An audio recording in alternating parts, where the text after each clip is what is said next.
Welcome to another episode of the NCBeerBuzz. We're back at Riverbend Malt House. We were here 8 years ago this month, and we were at their original facility. Now, 8 years ago in the craft beer industry, it was a lot smaller, and in 8 years, it's grown exponentially. And of course, when breweries grow exponentially, you need malt. So they grew with it. And when you see what's in here, the place is mammoth. But they also have some technology improvements that they've done. So, are we gonna do this? That's my cue for us to go in. So let's check it out. Hey, we're inside now, Riverbend Malt House, new location in Asheville. Here with co-founder Brent Manning. Brent, how long have you guys been in this new facility? Man, we've been, it's crazy to say, almost, this is 2.5 years now, something like that. So it's quite a transition. You know, we've been growing steadily since we opened, started malting in 2011, 2,000 square feet. Quickly grew out of that into a 10,000 square foot facility. And as of the early 2018, we opened this 70,000 square foot facility.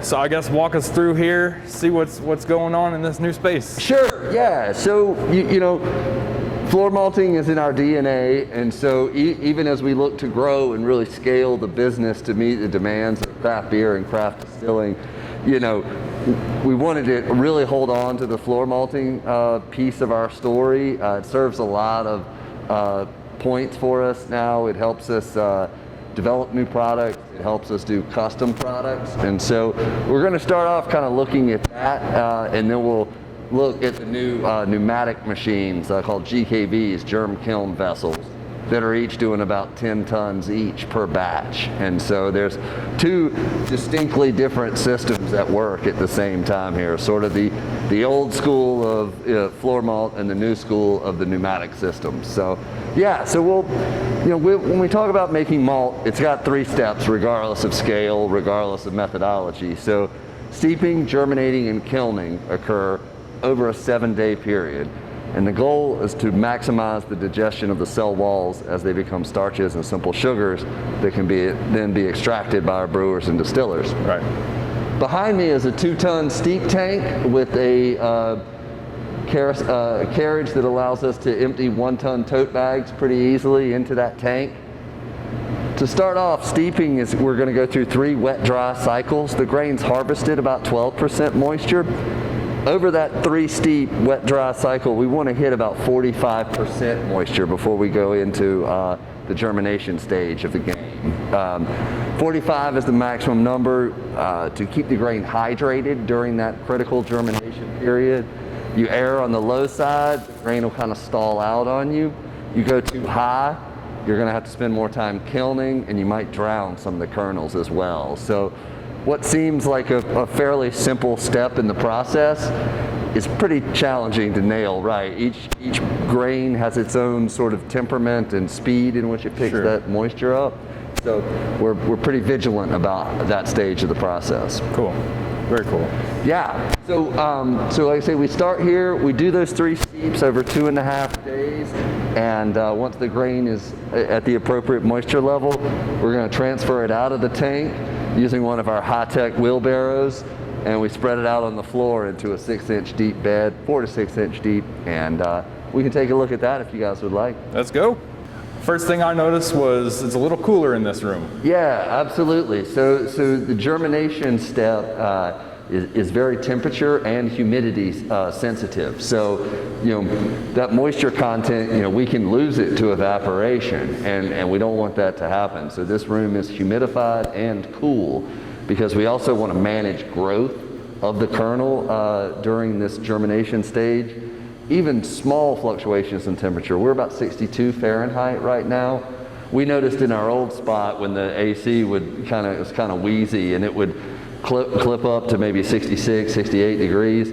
The grain behaves completely different. It just germinates much more rapidly, much more erratic. 60, 62 with proper humidification is really the sweet spot because a lot more control then. Yeah, exactly. We want that slow, steady cadence of enzymatic digestion to occur. We don't want it to just blast off. You know, we really want it to be, we want to be in control of the process. Right. And so managing temperature and humidity allow that control to happen, along with raking. So during germination, we've got these rootlets, they're sprouting, they're weaving together like a blanket on top of the grain bed here. They call that felting. And so by pulling the rake through 3 times a day, we're able to gently break that rootlet mat apart and bring the material that's on the bottom of the pile to the top, get some gas exchange going on. Even though the room's at 62, that bed can hit almost 100 degrees when germination is really ripping. Wow. So that heat is a real tangible byproduct of this digestive work that the enzymes are doing. So it's pretty wild to see that. It kind of goes in a sinusoidal wave of the temperature rising and falling, before and after raking. What we're looking at here is the last of the 2019 wheat crop. That's why it's a little smaller than our normal 2-ton batch that we put on the floor. With wheat, we can typically germinate in about 4 days, and we consider it fully modified. And so really nice, pretty crop from 2019, and we had a really strong crop in 2020 as well. So we've been, Mother Nature's been pretty good to us the last couple of years. Cool. NC Beer Guy Kevin here at Riverbend Malt House, and we've just finished up in the room with the germination. Yep. And when I come out here, this makes me think of a mash tun, I'm used to being in breweries, and this is a modified looking mash tun, and I know it's completely different. Can you explain to me what this is and what it does? Yeah, no, there's definitely some similarities with the mash tun, whereas you would have a set grain bed here with a perforated stainless steel bottom, and you'd be, stripping the sugars out of the malt during the brewing process, like water going down. For us, it's all about drying with airflow coming up through the grain. And so we're working with about a meter deep grain bed here when we're fully loaded in, and the air is coming underneath into the plenum, and the pressure is forcing it out through the grain bed. So during that 24-hour process, we're going to go through 3 steps: free dry, force dry, and curing. And the temperatures are going to start around 100, 115, and depending on what our target product is, we could be anywhere from 170 to 250 Fahrenheit. It all depends on how much color that we're trying to shoot for. But the mechanics are the same. We're basically pushing moisture out into the atmosphere early, and then recirculating to build some flavor during force dry. And then in curing, we're making sure that final drying occurs. We want the malt to get down to about 4% moisture by the end of the kiln run. I bet that produces a really good aroma, much like being in a brew house. Yeah, you bet. So so when we're making Munich malt, Munichs are known for their rich, bready, biscuit, honey, all sorts of delicious sweet aromatics, right? And so all of those sweet aromatics, we're working to sort of coax that flavor profile out by spending a lot of time recirculating the air, and that elevates that sweetness, develops melamine precursors, and then we convert them by kilning above 194 Fahrenheit for a few hours. And yeah, when we're kilning either of our Munich products, it really smells pretty amazing in here. Well, being you're talking about Munich products, this time of year is that time of year, and I bet you've been pushing it. Yeah, we've been making a lot of Vienna, a lot of light Munich, and a lot of dark Munich here. For guys prepping for Oktoberfest and building, some special box and whatnot. So it's been. It's a good time of the year to be a fan of malty beers for sure. So we're excited. We've already had several come out from our customers, but there's definitely a few more projects I've got my eyes on. That's nice. So you've been expanding your portfolio of the grains and doing some specialty grains that y'all offer. Absolutely. One of the key things of stepping into our new facility was really getting a kiln with a lot more horsepower behind it. So we've got a good bit more BTU per pound of malt we're trying to kiln now, and that's really opened the door to doing some of the darker products. We don't have a roaster, but even with a strong, natural gas fired kiln, we can really develop some pretty interesting flavors. We've gotten up close to 70 SRM with a static bed kilning process, and you know, we're getting a lot of dark fruit at that point. You're getting some really interesting sort of light Central American coffee flavor coming out. So it's been a ton of fun to be able to play and develop some new products along with our new equipment. I know we're the NC Beer Guys and we promote North Carolina craft beer, but we also do more than just craft beer. We also do distilleries. Nice. Have you noticed an uptick in artisan distilling that you supply? Absolutely, yeah. You know, I always tell people, if you look back at our original business plan, not a single mention of the craft distilling space. It just wasn't in our heads. You know, we were going to be rooted in Asheville, and craft beer was, we just had our blinders on. But here we are 8 years later, and craft distilling is a really important part of our business model now. And we've got great relationships with folks like Oak and Grist and Black Mountain, the Chemist. We've got some other distilleries in Tennessee and Kentucky we're working with. The market's really exploding in the Southeast. So it's been an and what's been really cool for us is, you know, the distillers are looking for some of the same things as brewers, but they're also kind of driving us in their own special R&D as well. You know, they're looking for more heirloom corns. They're looking for, you know, distinct, I want barley from my state only if we're going to do this project. So they're really kind of driving some of our sourcing efforts as well. Well, one thing I noticed from the past video that we had done here, you also, your byproducts come off here. You didn't waste anything. You were actually feeding livestock and making compost. Yeah. So that, you know, we've continued to expand that program. You know, we're obviously making more malt now, so we need a kind of a network of farmers to help us put that rootlet material that we clean off the grain back into a cow's belly, I always say. So we want to see that high protein material upcycled and not deposited in the landfill. So we've got several farmers in Old Fort, Morganton, and out in Haywood County, I believe we have another one. So there's a good network of folks helping us keep that stuff out of the landfill. That's good. You got farm to table and farm to pint. Absolutely, that's the thing, man. You know, it feels good for us to you know, just have that relationship with our local growers in that respect. You know, every once in a while they bring us a cooler full of meat, which never makes it always brings a smile to folks' face around here. So it's really cool to get these partnerships, continue to expand them. Okay, with that I believe you have a new process that you're going to show us. Yeah, absolutely. So the first part of the tour, we've kind of looked at this sort of old world floor malting approach to making malt. And now we're going to take a look at our pneumatic equipment that makes larger 10-ton batches. Okay. Well, now we've moved over to the your newest part of your addition, where you could do a lot more capacity. What can you tell me about this? Yeah. So you know, we had two distinct problems to solve for when we were designing Malt House 3.0. You know, the floor malt piece was designed to meet the needs of our customers that wanted, you know, custom batches, or, you know, full traceability back to an individual farm or something like that. And, you know, frankly, floor malting is just in our DNA. But the other side of the ledger, we had a dramatically expanding customer base looking for more and more product and larger deliveries every month. And that's how we handle this with our 10-ton system. So what's behind us here is our 10-ton steep tank that's connected to two 10-ton germ kiln vessels. And so what that allows us to do is really crank production.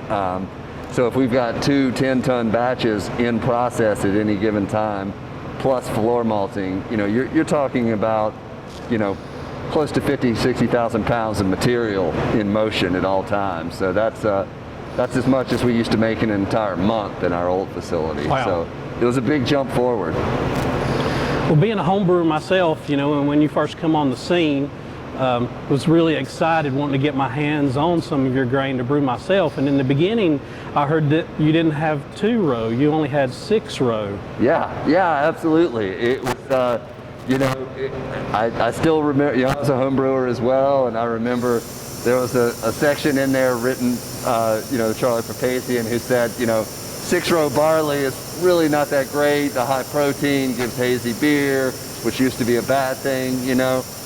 And so when Brian and I were kind of coming through with this idea, we only had 6-row to work with, and I kind of was like, man, I don't know. This could be a tough road to hoe, you know, if we only have 6-row.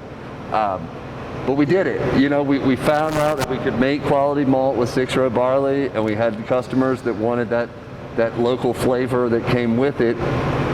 Flash forward to 2017, 2018, we started gaining access to some 2-row varieties, Violetta, Calypso, Flavia, and that was definitely a game changer. You know, it opened up the door for larger breweries like Sierra Nevada, New Belgium, Oscar Blues to work with our product on a more consistent basis.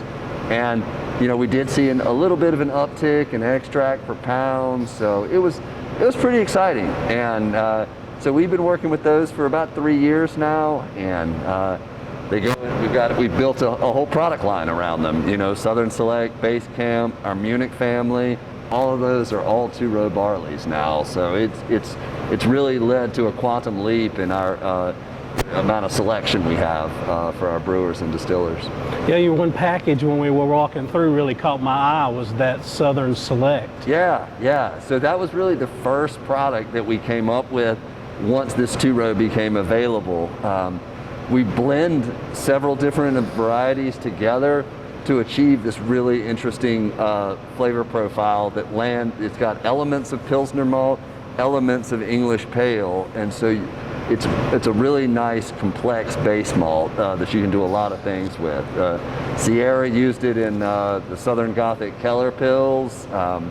It also can go into something like Appalachia from Wicked Weed, which is a session IPA. So it has great utility and a really unique flavor that we're pretty pumped about.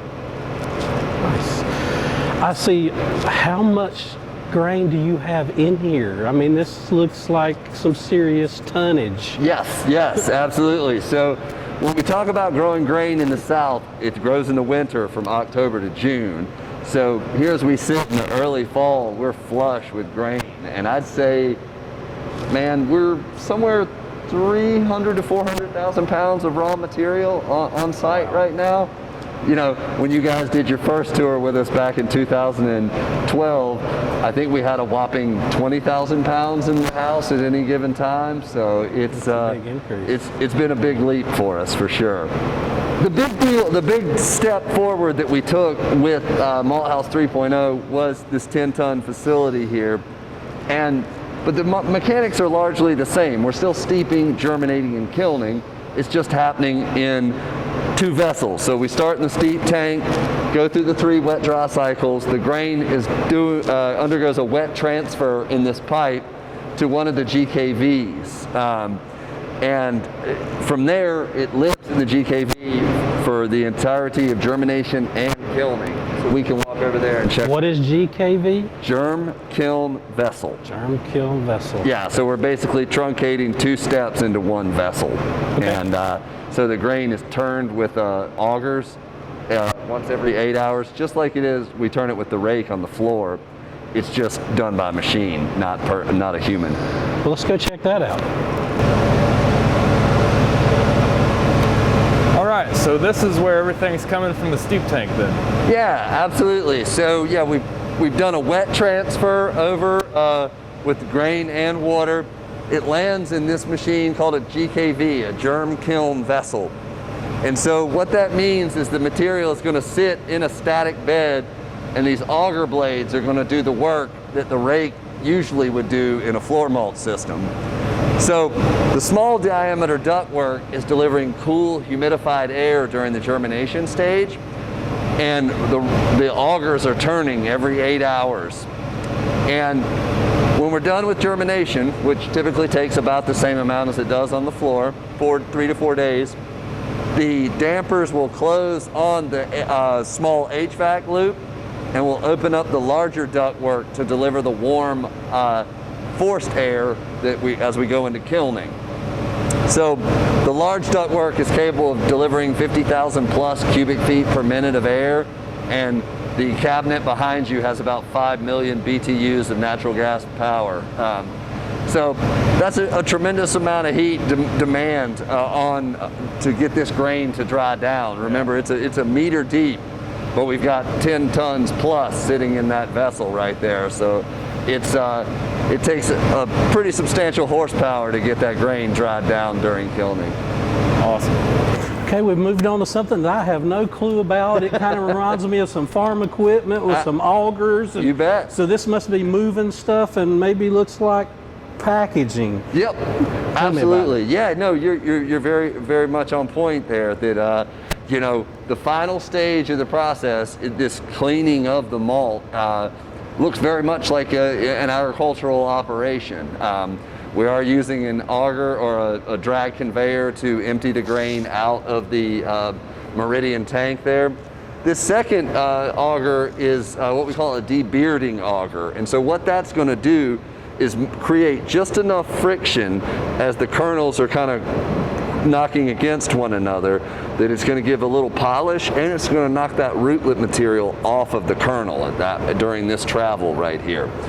Everything goes up into the Cambria seed cleaner via a bucket elevator, which, as the name implies, is an elevator full of little buckets. And so what's happening in the Cambria seed cleaner is we've got 7 screens that have different diameter settings, and we're also pulling vacuum on the grain.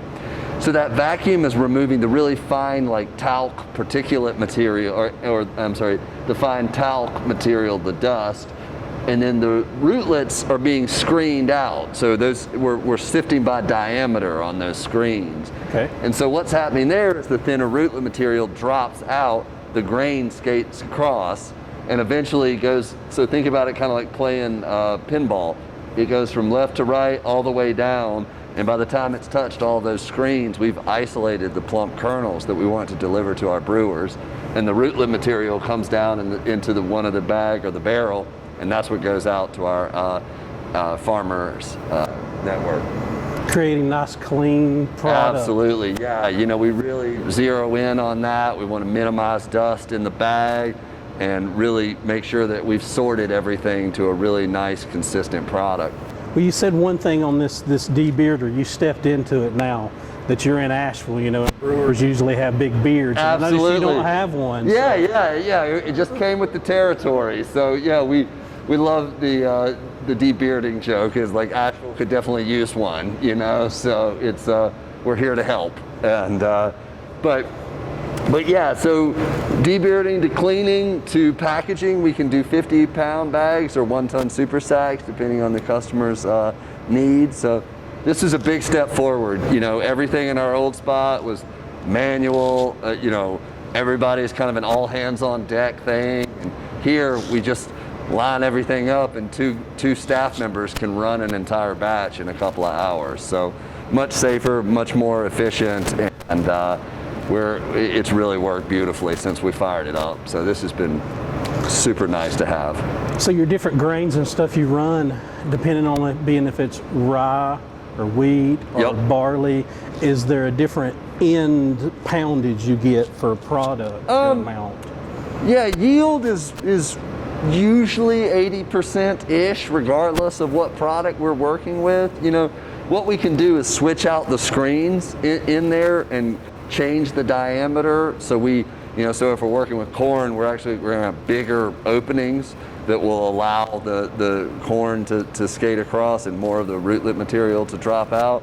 With rye, we're gonna want a really tight opening because the kernels are smaller than our barley. So it's, but yeah, we'll make those adjustments batch to batch, and yeah, but you know, that's really a great question though, because we have expanded on that side of things as well. You know, we've added corn, we've added smoked material, we've added, we've expanded our rye portfolio, yeah, so we're offering 2 types of malted corn now, Bloody Butcher and a standard sort of food grade yellow corn that's non-GMO. Bloody Butcher, that makes me think of Fontaflora. Yeah, man. Yeah. So Bloody Butcher is actually a family of corns that's been grown in the Southeast for hundreds of years, and it's a really, really interesting flavor profile. It's more of a chai spice component to it, whereas, you know, when I chew on the normal yellow corn, it's more of like what you think of when you just think about like a sweeter cornbread kind of thing. Like,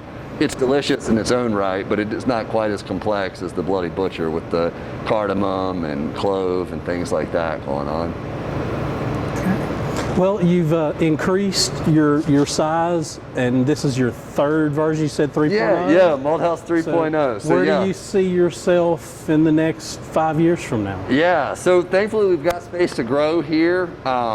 And you know, the way we designed the GKV system, working with our manufacturing partner, was, you know, much in the way that a brewer can add capacity by adding fermentation space, we can do the very same thing with our GKVs. So we can use that same furnace and blower to service several more GKVs right down this line. So we're set up pretty nicely to continue to grow. We're around somewhere in the 2 million, 2.5 million pound range now.